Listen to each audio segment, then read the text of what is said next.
One group of people whose spirits haven't been dampened by the weather are the catering staff.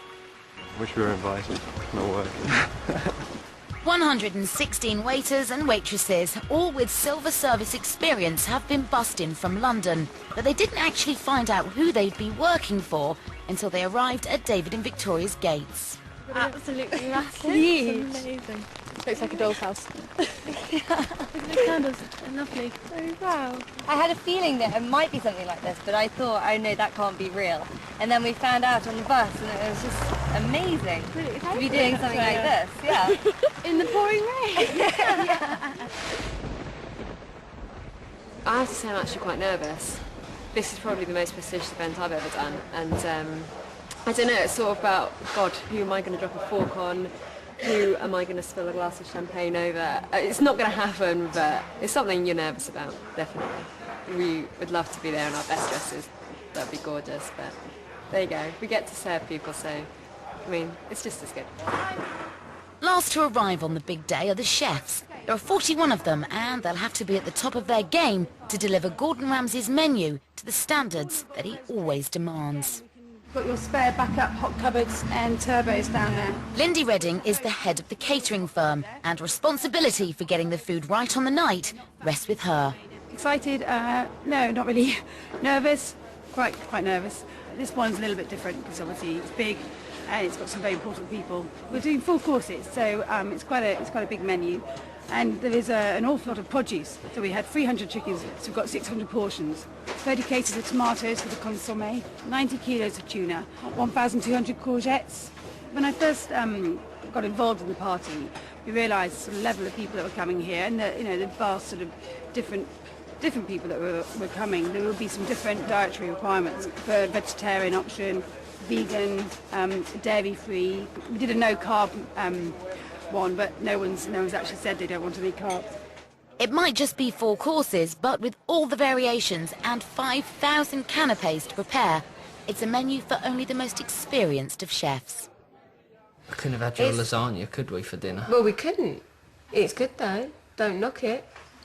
Anything with mincemeat, she's great. I'm good with mincemeat. And spaghetti bolognese. Yeah, mincemeat. Cannelloni. Mincemeat. Yeah, but I'm good. My point is, we've had a lot of really great people help us out. In total, almost 300 people are working flat out to make this party a success. There's still a huge amount to do, though. 4,500 pieces of sterling silver cutlery need to be laid out, nearly 2,000 crystal glasses, and there are 500 names to spell right. Meanwhile, Rob Van Helden has 50 table displays to create with birch trees, white roses and butterflies made from feathers and Chinese silk. Each tree is going to be decorated with white butterflies and some hanging night lights. About 500 butterflies in total. Victoria absolutely loves butterflies. Great passion for butterflies, so it'll be a proper little woodland.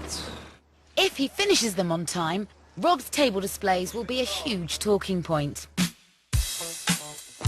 And so will the uber-cool mirrored dance floor, which was only 6 inches square when Victoria last saw it. The dance floor obviously is always a focal point of an event, and with a mirror finish it creates a real talking point. People are wondering how they're going to dance on here, whether one's going to sit up their skirt, that sort of thing.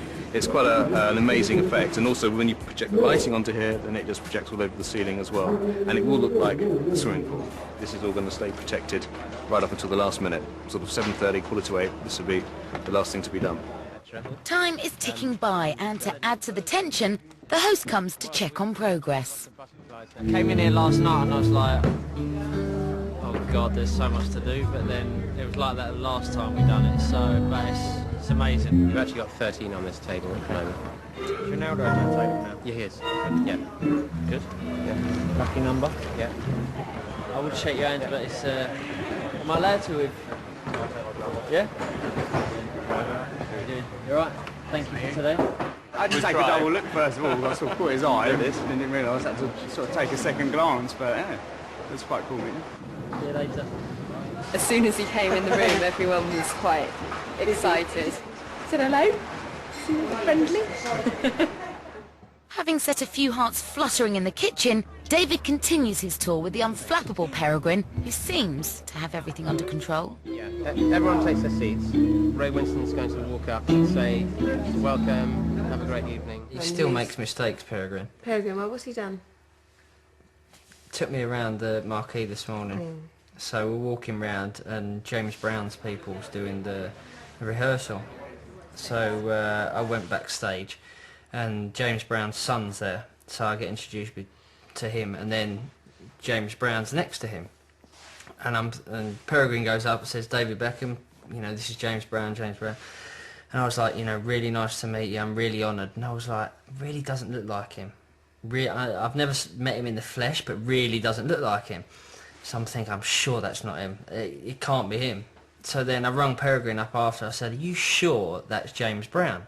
And he said, I'm really sorry, it's a look-alike. Well, he's part of the team, but Yeah, he does but- look like him. But I've just embarrassed myself ridiculously That's all right. again.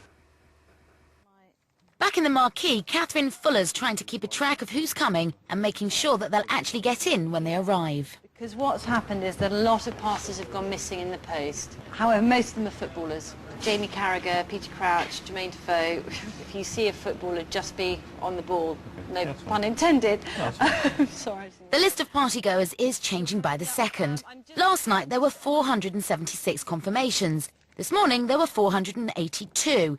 At lunchtime it stood at 491. Hello, Catherine speaking. Now there are 500. Did you not get her guest pass? You said you were coming with Sean Coombs. It's learning how to juggle people and then moving people off lists. It's because there are several lists. It's not just names and numbers, it's security passes. And so if one person moves, yes, people remember things when things go wrong. When things go right, people don't remember them. So everything's got to go right, nothing can go wrong, and therefore every guest I am scared of. Okay, no problem. All right, bye. My rescue remedy is in my handbag as we speak. Haven't had any today, but you never know, it's still early. 500 guests will be touching down in less than 2.5 hours. And that includes the real James Brown, whose gear is now being unloaded. The pressure is really starting to build as Lindy Redding gives her team a final pep talk. Time is 5:30. I'm just going to run through what's happening for the evening. Can you all hear me with this little symbols going on? Tonight we've got lots and lots of guests who are very famous, celebrities. You'll recognise a lot of them. Tonight we're here to do one job and one job only. We're here to look after the guests. We're not here to become part of the party. In 15 years' time we've made lots of money. Maybe we could come to a party like this. But tonight we're here to work. We're going to open the gates at 7 o'clock. So we need to be ready by 6:30. I think it's a lot more organised than the last time we did it. I think that the last time, you know, we was literally doing table plans with like an hour to go. So it's been a lot more relaxed, a lot more organised. But, you know, it's still big. You know, I think there was maybe 400 people the last time we did it. So it's grown in that sense. With so many VIPs coming, one thing the host can't afford to run out of is champagne. Just setting up this bar for the whole reception. Well, that's our Moët. You can see it over there in a big pile.